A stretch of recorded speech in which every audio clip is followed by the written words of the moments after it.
Am avut cancer în urmă cu 15 ani. Munceam foarte multe ore pe zi, lucram ca și director de școală în învățământ și la un moment dat corpul nu a mai putut să ducă stilul meu de viață. Când fetița mea cea mică de 9 ani mi-a spus că ea este prea mică să rămână fără mamă, atunci am spus: Corina, drept în picioare și treci la treabă că trebuie să trăiești. Așa că ușor am început să mă reprofilez, să mă interesez ce am de făcut pentru mine, în primul rând, și apoi mi-am dat seama că sunt foarte mulți oameni care au nevoie de ajutor.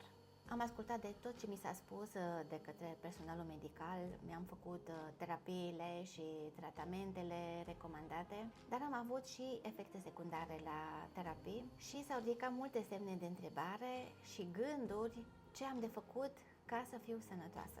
Astfel că m-am rugat mult lui Dumnezeu, am primit multă lumină și înțelepciune, am folosit tot felul de tehnici și terapii și suplimente alimentare care m-au ajutat să ajung în acest moment.